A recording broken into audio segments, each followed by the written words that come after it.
What's going on, everybody? Curtis Wilkerson with HawgSports.com coming to you live from just outside the Chase Center in San Francisco.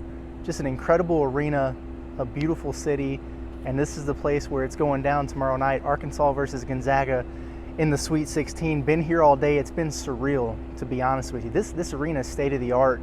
Eric Musselman said it might be the best basketball arena in the world. I have to agree with him. I mean, it's amazing. The technology in here, everything's brand new. We've watched all the teams practice. We just finished listening to Coach K. Might be his last pregame press conference. We don't know. If Texas Tech beats them, that's it. So just been an incredible experience so far. And honestly, it was so surreal to see the Razorbacks practicing, getting shots up on the same floor that guys like Steph Curry, Klay Thompson, Moses Moody, Draymond Green, all those guys. And this is their home arena. So it's a little bit of a different feel maybe than Tampa or Buffalo, where the arenas were awesome, but those are hockey rinks, right? This is one of the meccas of basketball right here, home of the Warriors. Really been incredible, and there's so many other storylines to this game and this weekend here in San Francisco.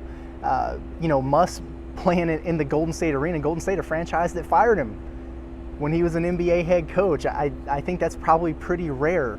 That you run into situations like that, but he's still got a great relationship with a lot of the people there. His mom gets to come, Muss's mom gets to come watch him coach the Razorbacks in person for the first time. That's so cool. That's a big personal thing for him. I think back to some of those handwritten letters that his mom would send the team, post-game reports and things like that he would read or share on social media. And I asked him today if he expected to have maybe a little one-on-one chalk talk with his mom, and he kind of joked and he was like, well, I hope it's not at halftime. So, really cool stuff there. And a lot of people think because this game's in Northern California, it's going to be a home game for Gonzaga. And that'll probably be true, I guess, to an extent. But at the same time, you got to consider Musselman has so many connections up here. There's going to be more Razorback fans than you might expect. I really do believe that. He said that the ticket requests have been crazy. With all the people that he knows, family, friends, Coach Gus Arginal from the area as well. And there are going to be a lot of people that travel here for this game. I think the Arkansas Razorbacks are going to be pretty well represented for sure. And listen, then there's the game itself. And this is one that Arkansas probably is not being given too much of a chance to win by a lot of talking heads. And listen, I mean, there's two reasons for that. One, Gonzaga is a terrific basketball team. I mean, they're the top overall seed, the number one team in the country for a reason. But two, I think maybe people are getting a little too hung up on, was a couple ugly victories for the Razorbacks, in their first two NCAA tournament games over a couple, mid-majors, lower-seeded teams in Vermont and New Mexico State. Hey, we know a win is a win in March. It doesn't matter how you get it. This isn't a beauty contest. You're just out to get the dub. But I think some people are looking at that going, well, they scored 53 on New Mexico State. How are they going to keep pace with Gonzaga? Fair enough. Whatever. Arkansas relishes that underdog role. They buy into it. Muss said again today, hey, if there's a clip, anything that we can slip into a film session, send a message to the team, to kind of build that chip on their shoulder of, hey, that national media, pundits, whatever, they don't expect much from you. He's going to do that. He's a master of motivation. So that's not a surprise. That comes to be expected. But it doesn't matter once you get on the floor, right? When you're between the lines, the only thing that matters is what is Arkansas and Gonzaga doing, and Arkansas has Gonzaga's full attention. Heard from Drew Timme today, and his exact quote was, Arkansas is a really freaking good team. He knows. Mark Few said he knows that they've got their hands full with the Razorbacks. Spoke really highly of J.D. Note, Jalen Williams. This is going to be a battle, and it's going to be an exciting one. Listen, Gonzaga is excellent, but this is a wide open field. This doesn't strike me as one of those years where you have that clear favorite, that team that's been dominant from start to finish, that you think it would be a surprise if they didn't win the tournament. I think most of these teams that are left in the Sweet 16 have a legitimate shot to get this done, and that includes Arkansas. I think all four teams left in this particular bracket, Gonzaga, Arkansas, Texas Tech, Duke, all have a chance to get this done.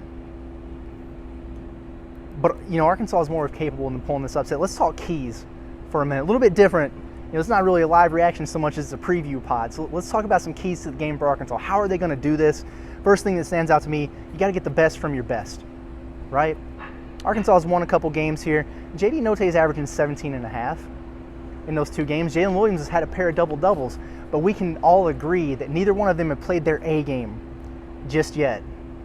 And if they do, that changes the trajectory of this game quite a bit. J.D. Notae, a guy that scored 30 on Kentucky, 28 on Auburn, he's played some of his biggest games from a scoring standpoint against some of the best competition. Can he replicate that in this one? Remember, he was on that heater in the Elite Eight against Baylor last year before he fouled out.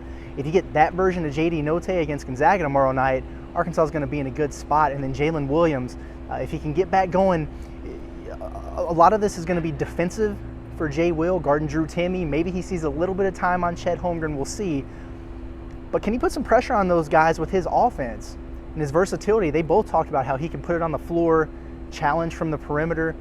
Maybe Jay Will can draw some fouls on those guys, and he can do that by taking charges or by attacking them and being aggressive. Got to get your best from your best to win a game against the best, right? A lot of best there, right? Okay, limit foul trouble, and that's duh. I mean, that's a common theme for the Razorbacks now. They've battled it, and they've overcome it in a lot of games this season, whether it's Notae or Williams missing large chunks of games or fouling out late. You can't do that against a team like Gonzaga and expect to win. That's putting a lot of pressure on the other guys. Arkansas's got to be smart. Be aggressive. Don't change the way you play, but if you pick up an early one, maybe make an adjustment there just for the longevity of the game. Help yourself out. Do yourself a favor, right? Avoid those dry spells. Arkansas had an 8-minute stretch in the second half. They let New Mexico State come back in that game. They were held scoreless. You can't do that against Gonzaga, period. So Arkansas has proven that they can score over the course of the season. They were 4th in the SEC in scoring.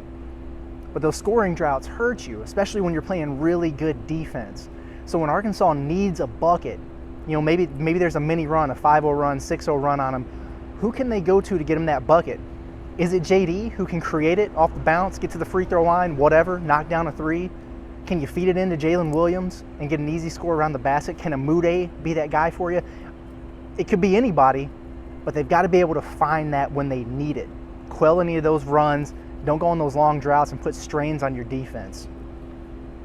Next, win in the paint. Hey, can Arkansas outshoot Gonzaga from 3 on a given night? Yeah, of course they can. We've seen Arkansas get red hot before.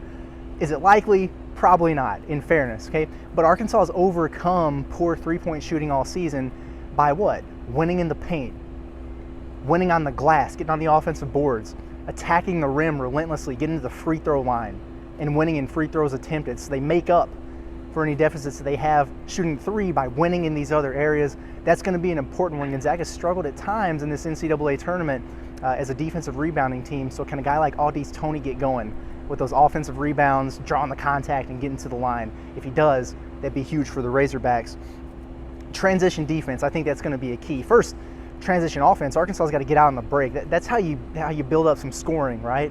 Create some mistakes, get the outlet out quick, get up the floor, get some easy baskets, put some pressure on the defense while they're trying to match up. Arkansas plays a top 30 tempo in the country. They can do that. But on the flip side, if Arkansas is playing fast, it's going to encourage Gonzaga to do the same. They actually play at the 6th fastest tempo in the country.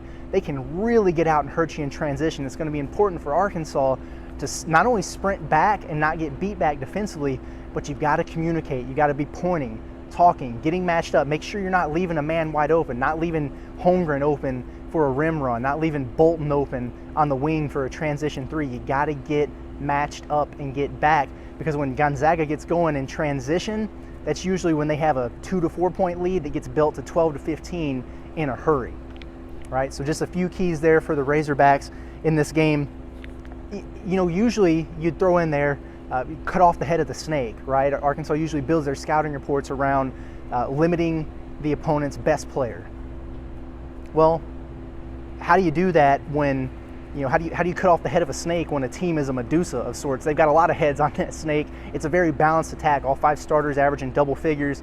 They can hurt you in a number of ways. They've got Drew Timme and Chet Holmgren, arguably the best front court duo in the country. Timme does it inside on the low block.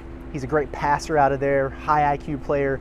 Holmgren's kind of that unicorn, right? He can put it on the deck and lead the break in transition. He can shoot threes, and he can hurt you inside with his length.